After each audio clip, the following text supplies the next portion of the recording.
जय हिंद प्यारे बच्चों।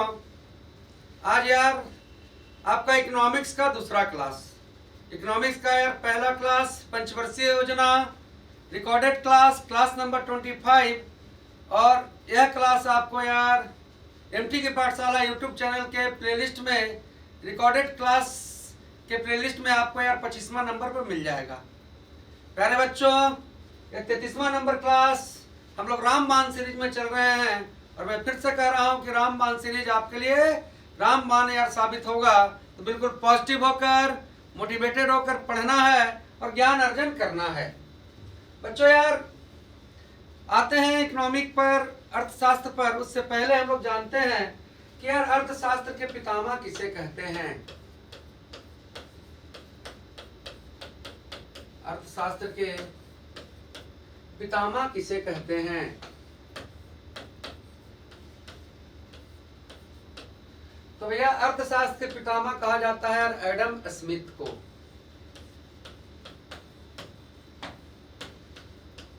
मुझे पूरा विश्वास है कि मेरा सब चेला जानता होगा। अब यार अर्थशास्त्र के मदर टेरेसा, अर्थशास्त्र के भैया मदर टेरेसा,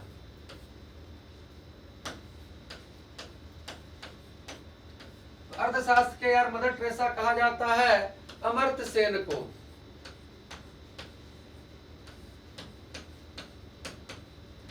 भैया अमर्त्य सेन भारतीय मूल के यार नागरिक हैं और इन्हें अर्थशास्त्र का मदर टेरेसा कहा जाता है। और इन्हें यार 1998 ईस्वी में आपको मिला नोबेल प्राइज, नोबेल पुरस्कार। तो भारतीय मूल के पहले व्यक्ति जिन्हें नोबेल पुरस्कार मिला वो यार आपको अमर्त्य सेन है। और प्रधानमंत्री, भारतीय प्रधानमंत्री जो अर्थशास्त्र के जनक हैं, प्रधानमंत्री जिन्हें यार अर्थशास्त्र का जनक कहा जाता है।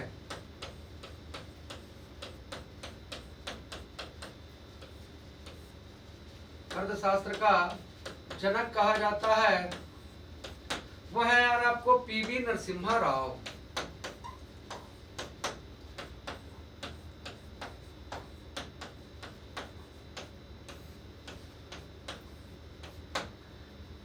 प्यारे बच्चों, जाने हम लोग अर्थशास्त्र के पितामह एडम स्मिथ, अर्थशास्त्र के मदर टेरेसा अमर्त्य सेन, प्रधानमंत्री अर्थशास्त्र का जो जनक कहला रहे हैं वो पीवी नरसिम्हा राव।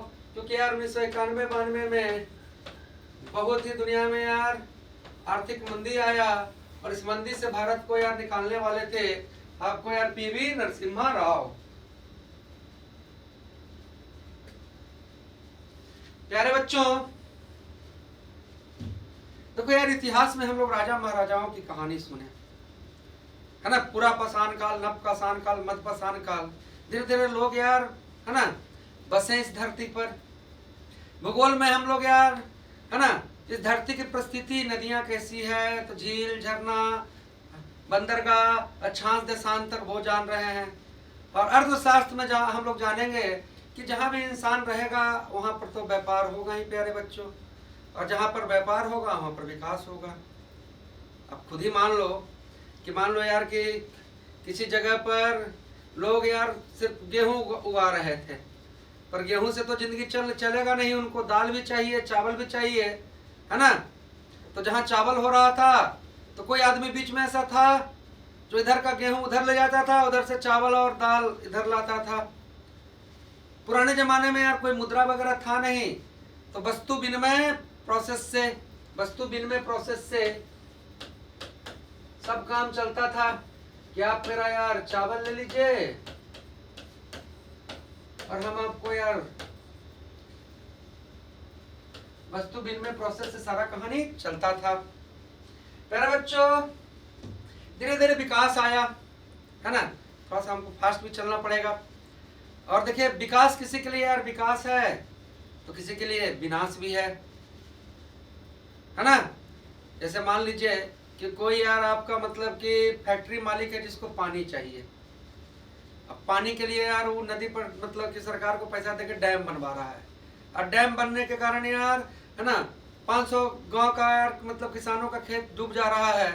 तो एक तरफ आप देख रहे हैं कि फैक्ट्री मालिक का तो विकास हो रहा है, लेकिन किसानों का विनाश हो रहा है।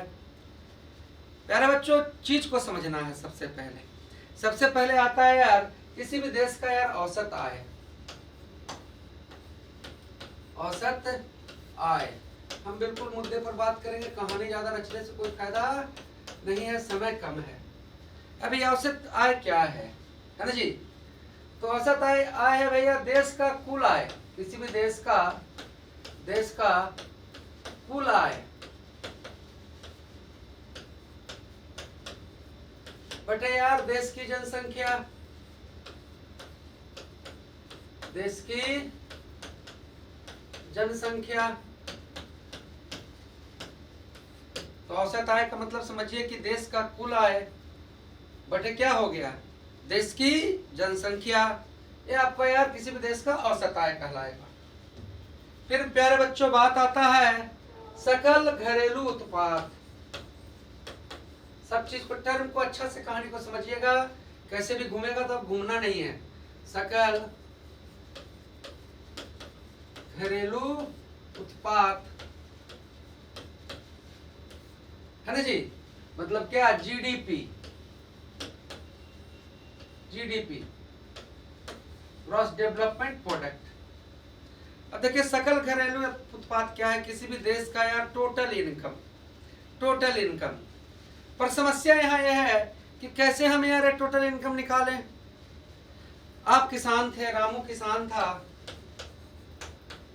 रामू किसान है। अब भैया ये आलू उपजाया है ना, रामू किसान है, आलू उपजाया। आलू यार खाने से ज्यादा हो गया तो रामू ने यार ये आलू आपको यार एक मतलब कि व्यापारी को दे दिया। रामू ने यार 10 रुपये में 10 रुपया प्रति केजी आपको यार ये व्यापारी को दे दिया। अभी व्यापारी कहेगा कि यार हमको भी तो कुछ कमाना है, तो इस ये व्यापारी यार बड़ा व्यापारी को दे दिया, मालिक बड़ा व्यापारी को ये माल दे दिया है ना। 11 रुपया प्रति केजी। कहा कि चल 11 रुपया प्रति केजी पर आपको बड़ा व्यापारी को दे दिया। अब बड़ा व्यापारी के पास माल है तो क्या इसका अचार लगावेगा ये? कहा कि चल भैया हमारा कनेक्शन तो चिप्स के फैक्ट्री से है, चिप्स के फैक्ट्री से हमारा कनेक्शन है। हम क्या करते हैं कि 12 रुपया प्रति केजी हमने यार वो माल चिप्स के फैक्ट्री को दे दिया। समस्या देखिए यहाँ पर क्या है। अब देश का यार हम आय कैसे जोड़ेंगे? यहाँ 10 रुपया रामू के पास भी आ रहा है, इधर यार 11 रुपया बड़ा मतलब कि 10 रुपया रामू के पास भी आ रहा है, ये व्यापारी के पास भी 1 रुपया आ रहा है, ये व्यापारी के पास भी ये माल गया, ये व्यापारी के पास माल गया।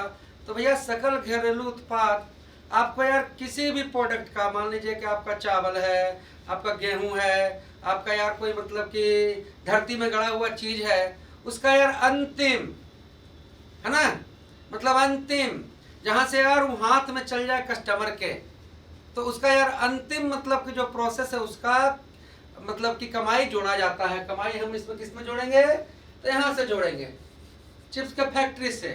नहीं तो यार इसको सबको हम जोड़ेंगे तो ये भी कमा ही रहा है, ये भी कमा ही रहा है, ये भी कमा ही रहा है। तो समझ लीजिए कि जीडीपी से आप यार मतलब कि किस चीज को मतलब कि हम काउंट करते हैं जीडीपी में? तो भैया उत्पाद का अंतिम है ना जी, जो उत्पाद का जो अंतिम आय आपका हुआ उसको यार जीडीपी से हम काउंट करते हैं। पिछला बार भी आपको बिहार पुलिस में प्रश्न था कि जीडीपी से किसको काउंट करेंगे? तो क्या कोई भी चीज का जो अंतिम चीज है, गेहूं है, खेत में उपजा गेहूं भैया, अब गेहूं मतलब कि आपने बेच दिया व्यापारी को, व्यापारी यार मतलब कि इसको लेके चल गया बिस्कुट के फैक्ट्री में, बिस्कुट के फैक्ट्री में यार तेल भी आया था, और भी चीज आया था, चीनी भी आया था, है ना, और वहां से बिस्कुट बन के जो निकला भैया उसका आय जोड़ा जाएगा। बीच वाला जो उस प्रोसेस का नहीं जोड़ा जाएगा। तो जीडीपी का मतलब बस आपको इतना ही समझना है, ज्यादा दिमाग पर क्लेश नहीं डालना है, सकल घरेलू उत्पाद और किसी भी वस्तु का यार अंतिम उत्पाद। अब प्यारे बच्चों आगे समझना है। देखिए यार हमारे देश में क्षेत्रक हैं, क्षेत्रक में बांट दिया गया है ना जी। हमारे अर्थशास्त्र को क्षेत्रक में बांट दिया गया है। प्राथमिक क्षेत्रक,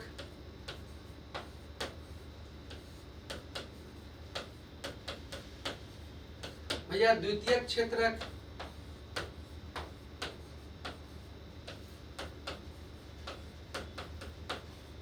आपका यार तृतीयक क्षेत्रक, तृतीयक क्षेत्रक, जिसे हम यार सेवा क्षेत्र कहते हैं, सेवा क्षेत्र कहते हैं। तो प्यारे बच्चों सबसे पहले हम आते हैं यार प्राथमिक क्षेत्रक में। प्राथमिक क्षेत्रक, प्राथमिक क्षेत्रक का बात हम लोग सबसे पहले करेंगे।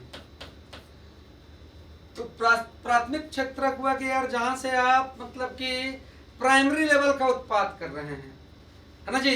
जैसे किसान खेती कर रहा है, कृषि कर रहा है जी। जानवर पालने वाला यार डेयरी का व्यवसाय किया हुआ है। आपको यार मछली पालने वाला मत्स्य का वो किया हुआ है ना जी। और आपको यार मतलब कि कोई यार मतलब कि जमीन से खनिज निकाल रहा है, डायरेक्ट जो प्रकृति से खेल रहे हैं हम लोग, खनिज निकाल रहा है। तो प्यारे बच्चों ये सब चीज आपका डेयरी, कृषि, मत्स्य, खनिज, ये सब आपको यार किस कैटेगरी में आता है? प्राथमिक क्षेत्रक, है ना जी। अब यहाँ से ये सब माल आपने यार मतलब कि मकई उपजाया तो मकई से कुरकुरे बनने के लिए माल अब फैक्ट्री में जाएगा। खनिज निकला तो खनिज यार अब लोहा और जो भी खनिज है वो फैक्ट्री में जाके अंतिम उत्पाद बनेगा, है ना। आपको यार तो यहाँ से जब माल यार आपको फैक्ट्री में जाएगा और जो आपका इंडस्ट्री है, जितने भी तरह का इंडस्ट्री है वो यार आपका द्वितीय क्षेत्र में आ जाएगा। द्वितीय क्षेत्र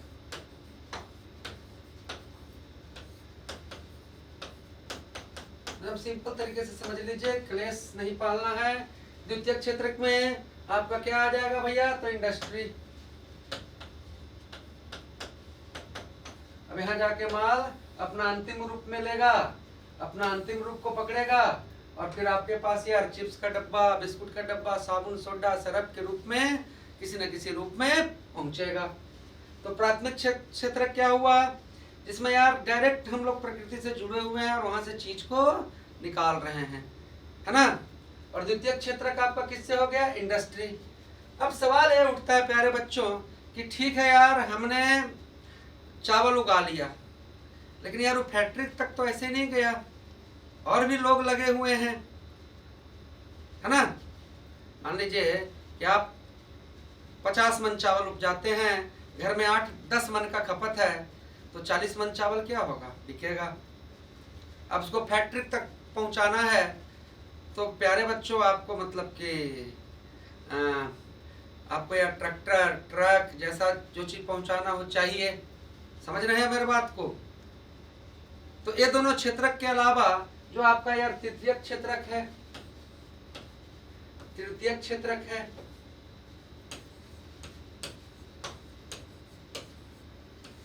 तृतीय क्षेत्रक है। प्यारे बच्चों तृतीय क्षेत्रक को हम लोग कहते हैं सेवा क्षेत्रक। सेवा क्षेत्रक। अब इसमें क्या हो गया भाई? तो पहला बात यार परिवहन। परिवहन मतलब जानो ना, गाड़ी ताड़ी से पहुंचा देना। बहुत सारा चीजें समझ जाइएगा, 3-4 एग्जाम्पल देते देते आप समझ जाइएगा जो सेवा में लगा हुआ है ना जी। उसके बाद यार आपका बैंक, क्योंकि व्यापार कर रहे हैं भैया तो बैंक से हमको लोन लेना भी पड़ सकता है, तो बैंक हमारा सेवा कर रहा है ना जी। डाकघर। प्यारे बच्चों आपको यार हॉस्पिटल, है ना, काम कर रहा है फैक्ट्री में, आदमी बीमार पड़ जाएगा, मर ही जाएगा, तो कैसे फैक्ट्री यार आगे बढ़ेगा। चाहे इस देश का कोई भी नागरिक यार बीमार नहीं पड़ना चाहिए। तो हॉस्पिटल, आपका हॉस्पिटल, और शिक्षित भी होना चाहिए भैया, तो विद्यालय कॉलेज, विद्यालय कॉलेज। और भी यार आपका मतलब कि जितना भी तरह, आज आपके घर में यार अमेजन पर कुछ ऑर्डर करते हैं, मोटरसाइकिल से पहुंचा दे रहा है, तो सेवा ही तो कर रहा है ना जी। जितना भी रेस्टोरेंट है जो रात को यार खाना बना के आपके पास जब ऑर्डर कीजिए पहुंचा रहा है, तो जितना रेस्टोरेंट, जितना दुकान, प्यारे बच्चों, है ना, ये सब किस क्षेत्र में आते हैं, सेवा क्षेत्र में। तो समझ लीजिए जहां से माल, जो आप लोग हैं किसान, है ना जी, वो प्राथमिक क्षेत्र में, फैक्ट्री दूसरा क्षेत्र में, और इसके बीच में भी दुनिया में जो चीज चल रहा है, इस देश को आगे बढ़ाने के लिए यार आपको यार स्वस्थ होना भी जरूरी है, तंदुरुस्त होना भी जरूरी है, और समय आने पर बैंक यार आपको मदद भी करे। कृषि कर रहे हैं और बैंक का मदद हो जाए कि नहीं, है ना, कि यार आपको मतलब कि ट्रैक्टर के लिए लोन दे दे। समझ रहे हैं मेरा बात। तो बैंक तो क्या कर रहा है, सेवा कर रहा है। हॉस्पिटल आपका सेवा कर रहा है, विद्यालय सेवा क्षेत्र में है, परिवहन, समझ रहे हो मेरे बात को, अच्छी तरह से समझ रहे हो तो देखिए कमेंट आपका आना चाहिए भाई। देखिए आपके लिए इकोनॉमी में पढ़ना चालू किया, इकोनॉमिक्स में पढ़ाता नहीं हूँ और पढ़ना चालू किया कि कैसे यार सरल रूप में बता दें इसको। ज्यादा क्लेश करेंगे तो फिर तो गड़बड़ा ही जाएगा। अब प्यारे बच्चों समझिए, सबसे पहले आप समझे औसत आय, तो पूरा देश का आय बटे यार देश की जनसंख्या। फिर आपने यार जीडीपी समझा, है ना जी, सकल घरेलू उत्पाद। इसमें आप समझें कि जो सबसे अंतिम उत्पाद होगा उसका यार आय जोड़ा जाएगा। बीच वाला ये नहीं कि 25 जगह से घूम के आया तो सब जगह कमेवे किया है तो उसको नहीं, सबसे लास्ट में माल कहाँ से डिलीवरी हुआ, है ना, उसके बाद किसी रूप में मतलब फॉर्मेट नहीं हुआ तो वो जोड़ा जाएगा। फिर हम लोग क्षेत्रक में आए, प्राथमिक कृषि, है ना जी, मत्स्य डेयरी, द्वितीयक आपको यार इंडस्ट्री, और तृतीयक यार सेवा, परिवहन, डाकघर, बैंक, हॉस्पिटल, आपका यार जितना रेस्टोरेंट है, जितना दुकानदार है, और जितना यार अमेजन से लेके जो शॉपिंग वाला घर घर पहुंचा रहा है, जितना नेट वेट वगैरह आप यूज कर रहे हैं, ये सब तो यार सेवा क्षेत्र का हिस्सा है। प्यारे बच्चों अब समझना है कि संगठित व्यापार, अर्थ संगठित व्यापार और असंगठित व्यापार, संगठित व्यापार और असंगठित व्यापार। असंगठित व्यापार, तो भैया संगठित व्यापार क्या हुआ, संगठित मतलब कि सिस्टम क्या हुआ, संगठित क्षेत्र, संगठित क्षेत्र क्या हुआ, जहां पहला बार की यार हमको ज्वाइनिंग लेटर मिले, ज्वाइनिंग लेटर मिले, समझ रहे होंगे मेरे बात को। जैसे आप बैंक में काम कर रहे थे तो ज्वाइनिंग लेटर मिल गया आपको, हैं, फिर छुट्टी भी मिले भैया, और छुट्टी का वेतन ना कटे, छुट्टी मिले और वेतन ना कटे, मतलब पक्का नौकरी, है ना जी। आपको यार तीसरा यार बीमार पड़ जाए तो मेडिकल फैसिलिटी भी मिल जाए भैया, मेडिकल भैया सुविधा भी मिले,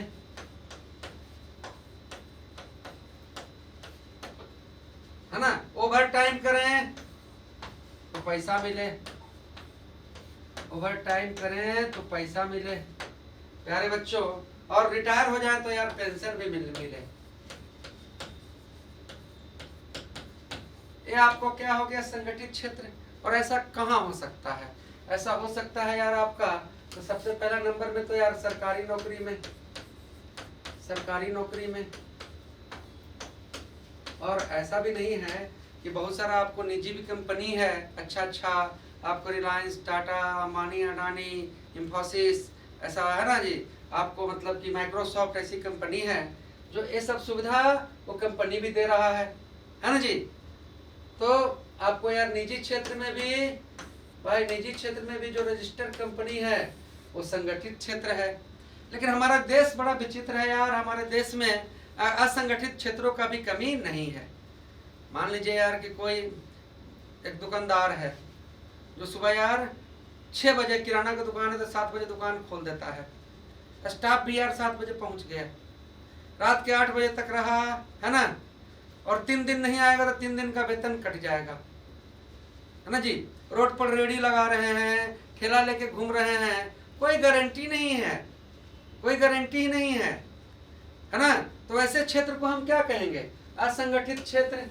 असंगठित क्षेत्र आपका यार कृषि भी असंगठित क्षेत्र है। आप कोई फिक्स करके मजदूर तो रखे नहीं है, काम था तो बुला लिए और काम खत्म तो चलिए जाइए, है ना जी।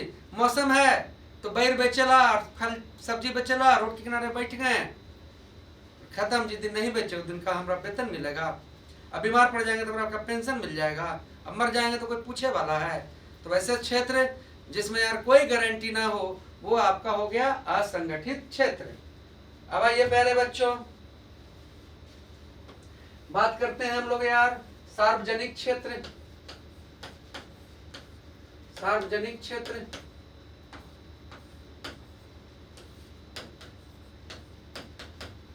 और निजी क्षेत्र। निजी क्षेत्र भैया सार्वजनिक क्षेत्र में मालिक सरकार है, मालिक सरकार है ना जी। और उद्देश्य लाभ कमाना नहीं है, उद्देश्य लाभ कमाना नहीं है।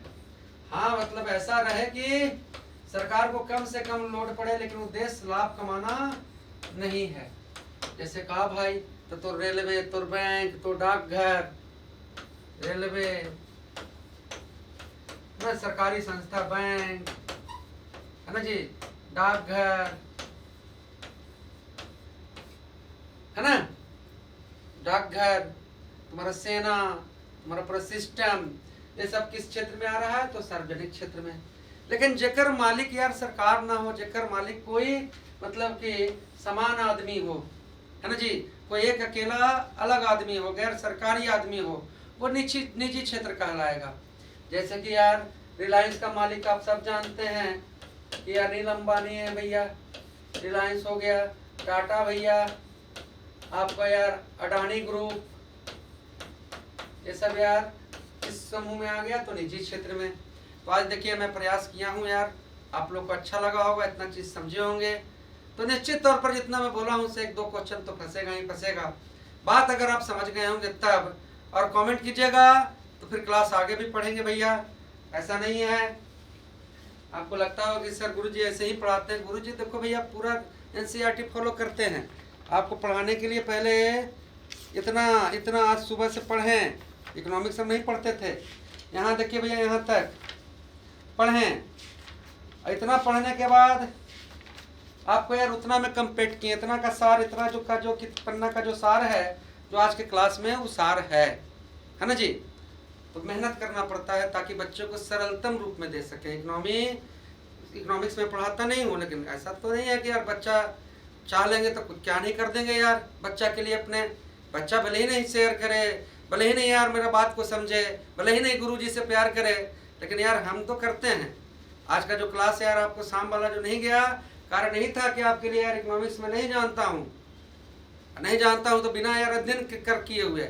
और अध्ययन के लिए यार आपको यार जो 10th का जो किताब है भैया, जो आपका सिलेबस है, हर चीज में मैं वही करता हूँ भैया। आपको लगता होगा कि सर मतलब कि जहाँ तहाँ से बात बोलते हैं, मैं पूरा देखो एनसीईआरटी को ही फॉलो करता हूँ, पूरा एनसीईआरटी को हर चीज में फॉलो करता हूँ। कोई किताब मेरा नहीं है ना, इसी को आधार आज से नहीं, बचपन से ही मेरा यही शौक रहा। पूरा पढ़ाई का तरीका ही मेरा वही रहा, एनसीईआरटी सबसे ऑथेंटिक। पढ़िए मन से, क्लास अच्छा लग रहा हो तो अगला 2 क्लास में आपका यार बेसिक चीज हम आपका खत्म कर देंगे कहानी। तो चलिए, जय हिंद, जय भारत।